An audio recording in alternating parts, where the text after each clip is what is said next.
It's time for QB1 with Crissy Froyd, Tua Tagovailoa, the quarterback that we're talking about today, Crissy, and a quarterback that so many people find polarizing for some reason, which is unusual based on everything that I've seen and heard from him. I mean, he seems like a pretty even-keeled player. Why do you think he is so easy for people to ridicule? Well, I think for one, it comes down to the Miami Dolphins and how much of a rebuild that they truly were trying to work through whenever they acquired him in the draft. And then on top of that, I mean, he's in a tough position, right? So Justin Herbert and Joe Burrow are in the same draft class with them. Those guys, I don't want to say they got lucky because they really did a lot in their own right to cement their place as to where they are right now as some of the top quarterbacks in the NFL or on the rise to do so. And he just didn't have quite that same stat line. The rookie stat line, 64% completion rate, over 1,800 passing yards, 11 touchdowns, and 5 interceptions. So when we look at it in context of all rookie quarterbacks and the way that they performed, and we also take into context his situation with quite literally the worst offensive line in the league for probably the past 2 years, it doesn't look like he did that poorly. It's just the fact that I feel like he's overshadowed by the success that some of these guys came in and they hit the ceiling that they were expected to, even despite the fact that they were in somewhat rough situations. And unfortunately, his didn't pan out quite that way. He's going to need a little bit longer to develop. The Dolphins need longer to develop. And so just when you look at that draft class alone, it makes him look a lot worse than he actually is. Yeah, it's a great point. What a difficult situation to be placed into. How much reason is there to think that it will be improved this upcoming season?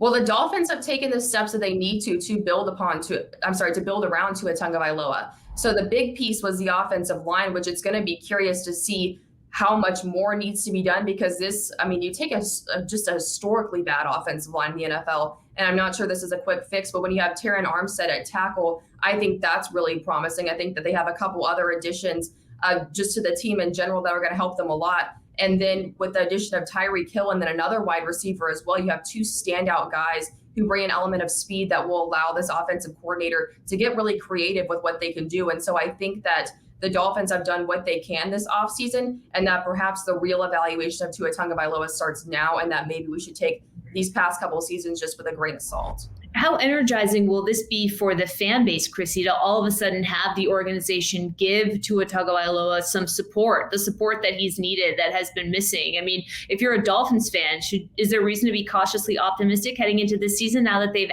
added and built around him?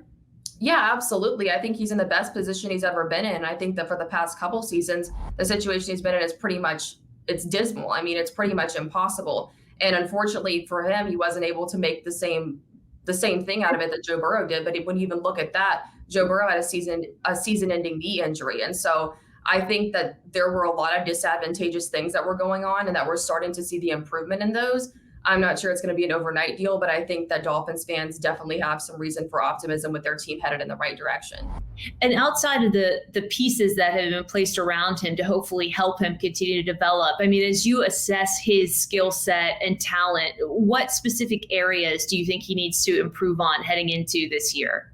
I think he just needs to become more solid as a passer and taking care of the football, which I think is probably going to help whenever you trust your offensive line a little bit more. You're not going to get into your head as much. And I think that his athleticism is something that can continue to shine through. So I think that he's going to be able to grow and just from a mental perspective, be a lot more comfortable this season than he's been allowed to be these past 2 seasons. I know Dolphins fans would certainly hope that that's going to be the case. QB1 with Crissy Froyd. Crissy, thanks.